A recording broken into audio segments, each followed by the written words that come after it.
মা, আমার সেই দিনটাকে মনে পড়ে মা। আবছা আবছা ছোট্ট সেই ঘরটিতে তুমি আমাকে জড়িয়ে বসে থাকতে। বেড়ার ফাঁক দিয়ে কখনো সূর্যের আলো, কখনো চাঁদের আলো এসে আমাদের অন্ধকার দূর করার চেষ্টা করত। কিন্তু আমরা এতটাই অন্ধকারে ছিলাম যে সেই আলোটুকু দিয়ে তবু আমি খুশি ছিলাম মা। আমার কাছে তুমি যে ছিলে, আমি তোমার কাছে কিছু চাইতাম না। চাইলে তুমি যে লুকিয়ে লুকিয়ে কাঁদবে। তুমি একদিন একটা গোলাপি ফ্রক এনে কি সুন্দর করে আমাকে সাজিয়ে দিলে, চুল বেঁধে দিলে, টিপ পরিয়ে দিলে। তুমি বললে বেড়াতে নিয়ে যাবে। আমার কি আনন্দ!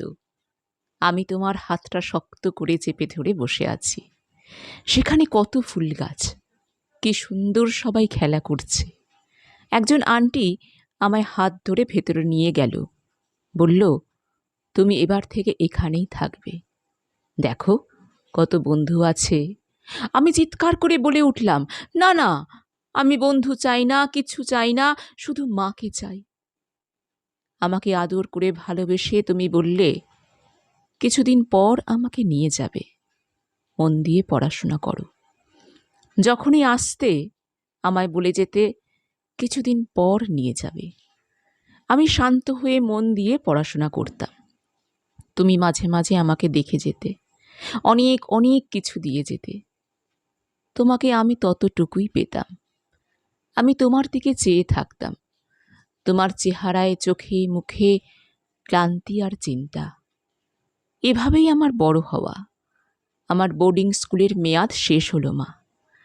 তোমার চুলে পাক ধরেছে, তোমার দুহাত ক্রমশ শক্ত হয়ে গেছে, হাতের রেখাগুলো যেন মিলিয়ে গেছে।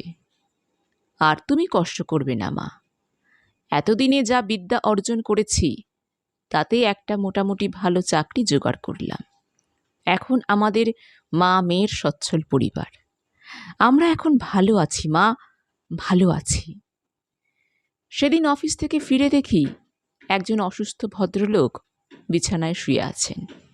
জরাজীর্ণ চেহারা, বাকরুদ্ধ কণ্ঠ, শুধু মুখের দিকে ফ্যাল ফ্যাল করে চেয়ে দেখলেন।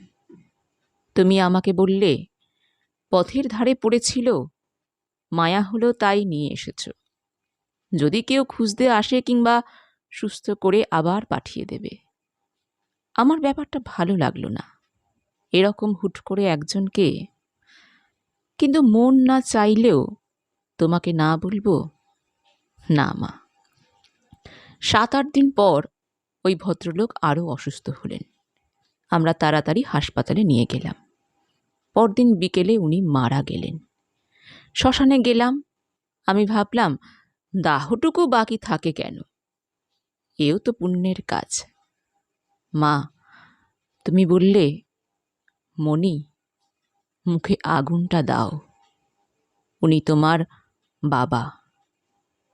বাবা, এ তো আমার কাছে অপরিচিত শব্দ।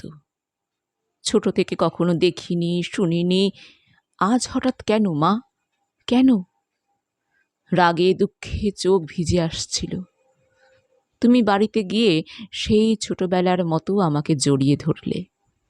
আমি বললাম, কেন মা, কেন বলো?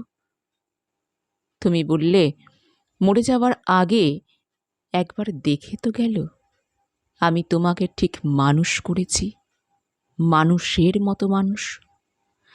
তুমি সব থাকতে যে শূন্যতা নিয়ে সারা জীবন বেঁচেছ, উনিও সেই শূন্যতা নিয়েই আজ চোখ বুঝলেন।